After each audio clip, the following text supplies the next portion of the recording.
Figure it out. Hello, this is Adam Koralik with Figure It Out Productions. The following video is part of our Quick Shoot series. Hey guys, so check out this box I got here. The title, which is up or down, wherever the hell it is, it will give you a massive clue as to what's in the box. And if you just want to see what's in the box directly, just skip to the time right here. Otherwise, I'm going to tell you a story about how I got this. Again, skip to the time if that's what you want to see. But anyway, so I'm hanging out with my cousin the other day.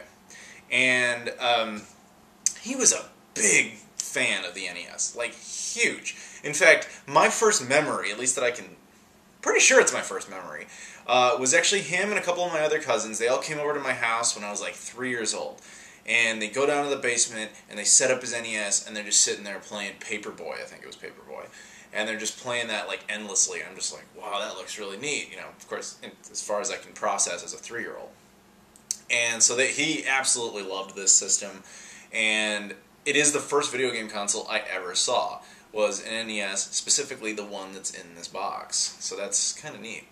And he kept collecting for it, you know? He kept getting NES games. At that age, I think he was like maybe 9, something like that, and he kept buying games all the way up until when he was in college, and even a little bit when he was in college. And then eventually, you know, he just stopped. You know, he left it in his parents' house, he moved out, got his own house, he's practically engaged now. So point is, he doesn't really care about this thing anymore. And I think it, you know, he and I were hanging out, and I think it hurt him a little bit, but he eventually decided he just wanted to give it to me, just absolutely for free. You know, I was telling him about how I make YouTube videos and stuff like this, and he thought, you know what, I'd love to help you out, and he just gave me this stuff absolutely for free, which is just amazing when you see all the content that is in this box. And so, without further ado, I'm just going to go through this not real fast, but I'm going to go through this and just show you everything that's in here. Now, bear in mind, he has not tested this stuff in maybe like 10 years. So, I'll have to do what I can do for it, and maybe we'll get it all running again. I really don't know. But, yeah, let's just go right into it. The first thing I'll grab here is Teenage Mutant Ninja Turtles, Tecmo Bowl, Snake, Rattle, and Roll, Dusty, Total Recall, Trojan, Smash TV. Actually, I'm going to start putting these things on the ground because I get the feeling, as I'm looking at it, there's a lot of stuff in here. So, Strider, Stinger, Super Mario 2, which I already have, but I think everyone who has an NES has that. Double Dragon, Dick Tracy, Tetris 2, The Rocketeer, Magic Johnson's Fast Break, The Legend of Zelda, which I also have, but this copy looks like it's in much better shape than mine, which is awesome. Karnov, Kung Fu, Karate Champ, Snoopy's Silly Sports Spectacular, Double Dribble, Star Tropics, Super Contra, Dragon Power, RoboCop, RBI Baseball 2, Golf. Guy looks oddly like Mario, but I'm betting that's not a coincidence. Iron Sword, Wizards and Warriors 2. Dr. Mario. Fighting Golf, Lee Trevino's Fighting Golf. Can't imagine that would make golf exciting. Fantasy Zone. Isn't it by Sega? Holy crap. Yeah, it is by Sega. I didn't know Sega made games for the NES. Okay, well, whatever. That's awesome. Double Dragon 3. Ghostbusters. There's a lot of stuff in here. Ghostbusters 2. Ghosts and Goblins. Gold Media Challenge, or Gold Medal Challenge 92. Trog. Jaws. Gremlins 2. Captain Skyhawk. Castlevania. Ooh, Castlevania 3. Hopefully Simon's Quest is in here somewhere. Chippendale Rescue Rangers. Gumshoe. Bad Dudes. Totally Rad. If this just screams the 1980s.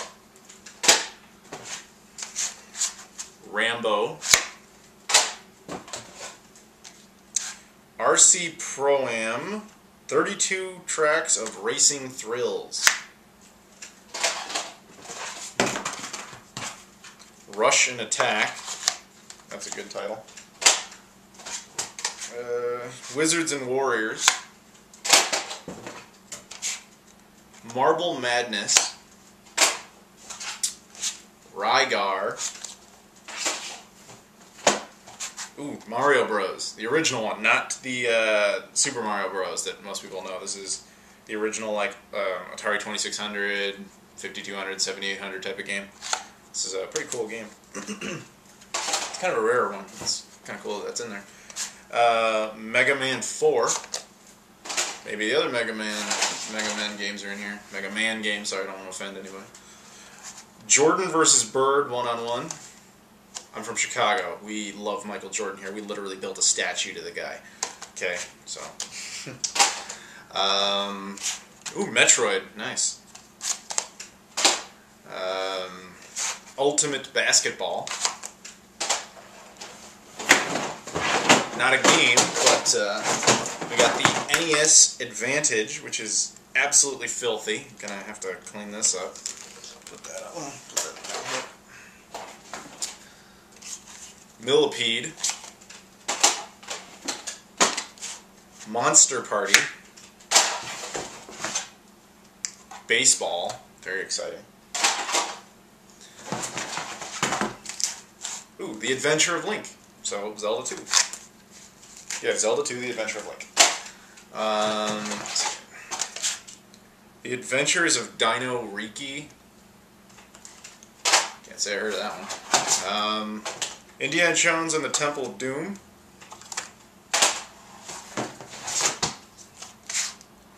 Adventure Island.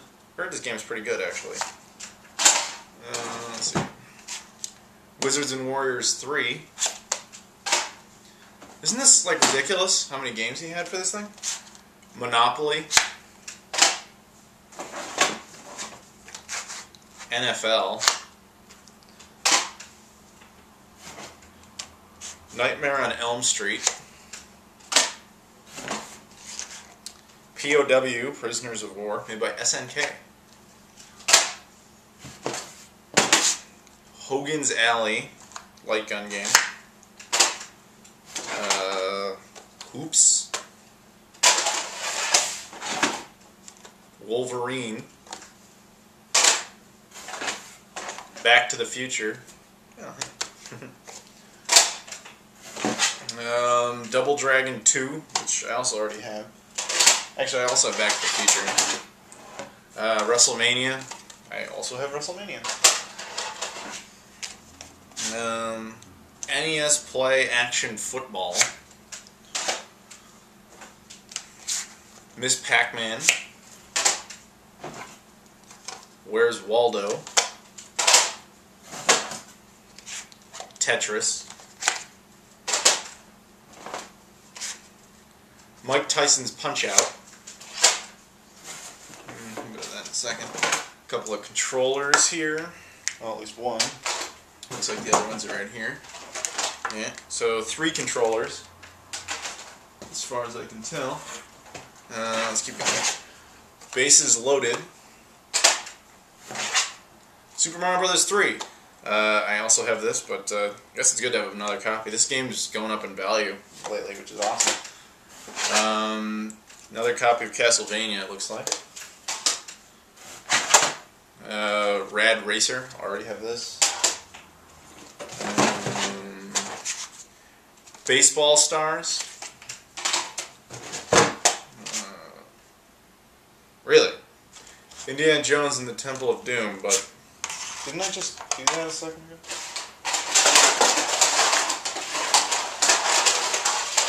Well, I did. I did not know there were 2 different versions of this. Anybody know why that might be? This one's by Tengen. This one's by Mindscape. Are these different games? Whatever, I don't know. That's not important.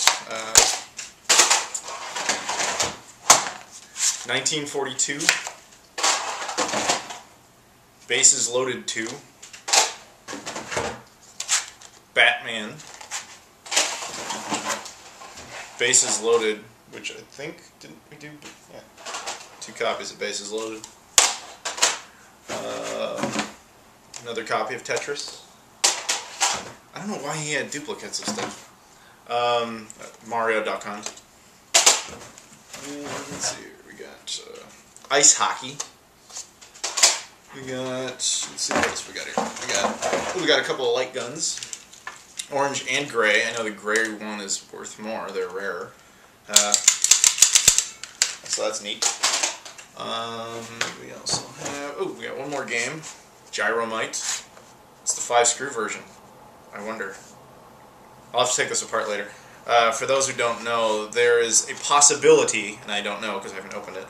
Gyromite, some of the copies were released, they were just Famicom carts, and they used like Famicom to NES adapters, and they're built inside of the cartridge. So if you take it out, if the adapter's in there, you can use the adapter to play Famicom games on the NES, which is pretty cool. And the conditions for that, one, it has to look like, let me grab a newer one. See how the back of the cartridge is a little bit different? This one has like little plastic indents. This one does not. It has to be like that. And then on the back, it has to have 5 screws. This one does, and instead of the normal 3. But even then, it's not guaranteed. So I'll take it apart later and find out. That'd be a pretty neat little bonus of Famicom to NES adapter included and all that too. And so we got a couple more things here. We got the NES 4-score, which it's a multi-tap. That much I know. You just plug it in, and then you can have 4 controllers on certain games. And this is the last thing, the system itself, which is absolutely filthy. No game in there, but that's okay. So yeah, that's my giant free NES haul. So what I'm gonna do here now is I've done a video on cleaning up an NES. So if you want to see how to clean up an NES, you can check that out. But what I'm gonna do is I'm gonna go ahead and clean this up and see if I can get it running. And I'll have to clean up those cartridges, which will take forever.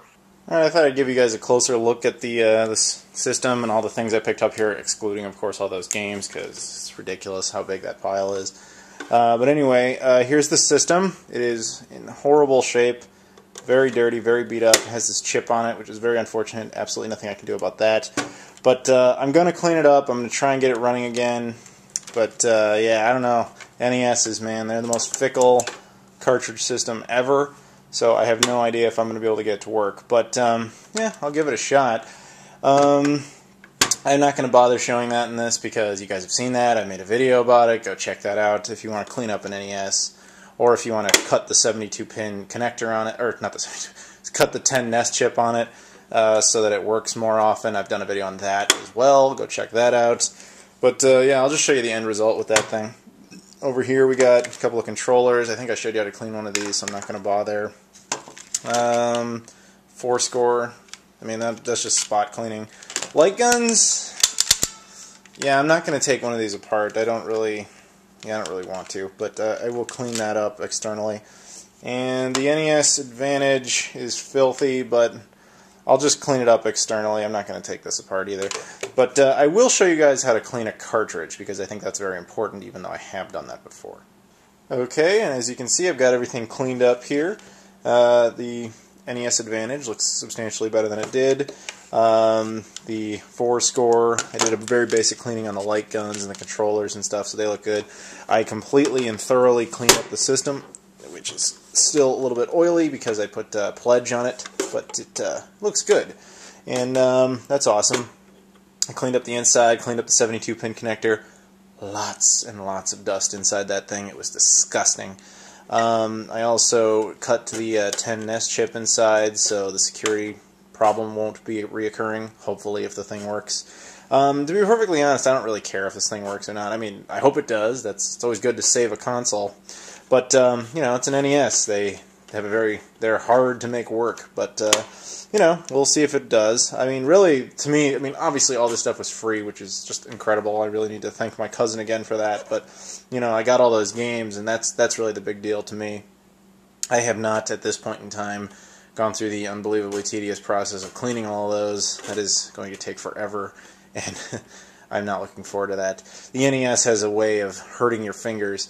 In this case, I cut my thumb. Sorry if you're squeamish about blood. I cut my thumb on part of the motherboard in there and that metal shielding, and that really sucked because that kind of hurt. But whatever, I'm fine. And when you clean those NES cartridges, the way they're shaped, you know, these big shapes like this, when you clean it repeatedly, your finger, like this part of the index of your finger, will continue to rub across the plastic, and eventually it'll really, really hurt. So that's, realistically, as odd as it might sound, it's actually going to take me a few days to clean all those cartridges, but that is my next step. I'm going to show you how to clean up a cartridge, because everyone should know how to do this. Despite that rumor that you need to blow in the cartridge, don't ever do that. It is horrible for the cartridges. The moisture from your breath gets on the pins and corrodes them, and that's why they stop working. If you've gotten it to work once in a while from doing that, it's because you got some dust off, but really, you're just, for the long term, you're making the problem much, much worse.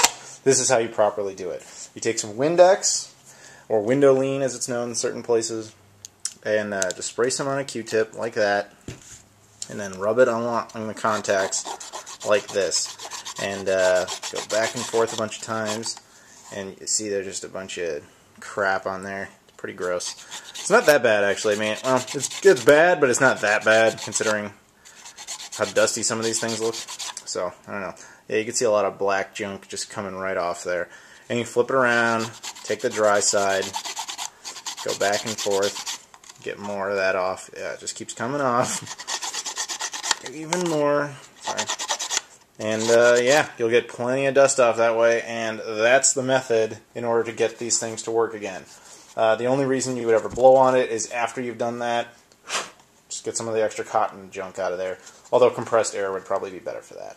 Okay, so while I was cleaning up the cartridges, it occurred to me that I'd completely forgotten if we had to ever look inside Gyromite to see if we have it. So I figured we'll go ahead and we'll take a look, and we'll figure this out together. So on the back, you got 5 screws, and I hope it's in there because that would be really, really neat.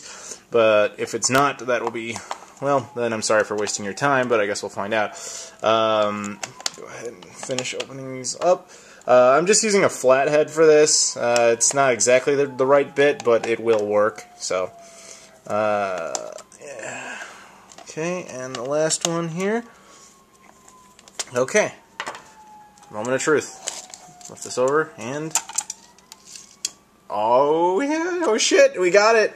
That's awesome. So what that means is this part right here, you can see like there's a bed of pins right there, 60 pins. This is actually a Famicom cartridge, and just the board obviously, and it feeds into this adapter, and then that feeds out into the 72-pin shape so that it'll work on an NES. That's really, really awesome actually, because that means that you could take this out and swap in a Famicom game. If I had one, I could do that, and then you could use this to play on a Famicom game on the NES. So I'll explore that some more. I'll have to get a Famicom game to show you that, but that is awesome. Those converters are worth quite a bit of money. Copies of Gyromite with it are usually worth like $25–50, so that is an awesome find, and I'll have definitely have to thank my cousin for that one. But anyway, back to the horrible task of cleaning all these cartridges, which I don't know how well it's going to pick up there, but this one's still pretty dirty. Going to have to clean this up some more. But yeah, once this is all done, I'll set the NES up, and I'll let you know how things are going. Okay, I've got the NES all set up here. Oh man, my fingers really hurt from cleaning all those cartridges, but here's the good news. I got every single one of those games working. Every one. Every single one. So that is ridiculously awesome. I haven't tested this NES yet. I was testing them on other NESs, but they all work, so that's fantastic. But now, I mean, this is really just icing on the cake at this point if this NES works. So yeah, let's just go ahead and find that out. You guys might have noticed, despite how much stuff actually came with it, it actually didn't include a power supply. So the power supply I've got over there is actually for a Model 1 Sega Genesis. You can use that on an NES. So there you go. If you ever need an NES power supply, go with a Genesis Model 1. They're way better. Easier to find, and of course they'll work on a Genesis Model 1. Now, first thing I want to test to see if my 10NES security mod actually worked. On a normal NES, without the 10NES chip cut, if you turn the power on with no game inside, this light will turn on and then off and on and off and just blink back and forth, meaning it doesn't know what's going on, so it just keeps resetting. But if the chip is cut successfully, the light just turns on and just stays on because it thinks there's a game in there, even though it obviously isn't reading one. So, yeah, okay, it's not blinking, so awesome, that worked. Now, find out if it actually can read any games or not.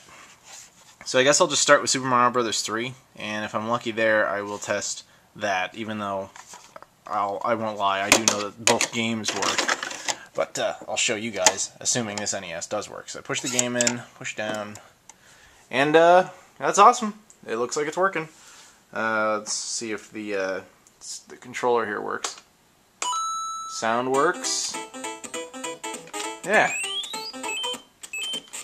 Okay, awesome. The controller works, system works. I can't possibly play this with one hand. Yeah, not gonna happen. But that's fantastic. The system works, and looks like it worked on the first try, which is great. You know, okay, so when you're in a store and if you want Gyromite, try and find another copy of it, you know, or try to find 2 copies of it and then compare the weight, because Gyromite is actually, the one with the thing inside is substantially heavier than a normal NES cartridge, so it's a good way to find out. But anyway, push this in, put it down. Does this one? Yeah, there you go. First try. Awesome. Well, there you go, guys. That goes to show you that even the dirty old NES like this one can be cleaned, restored, repaired, and made to work and look almost brand new again, despite that little chip right there. It's pretty much the worst thing about it now. And it's really cool that this thing is in my possession now. Like I said, this is absolutely the first video game console, this actual one in my hands, that I ever saw in my life at the age of 3. And it is awesome that it is mine now, and it is possibly my first memory ever. So it's kind of it comes full circle there, which is really, really cool. And I gotta definitely say thank you to my cousin. I gotta thank him again for this, because that was really awesome. He just gave me all this stuff. So yeah, guys, thanks for watching, and see you later.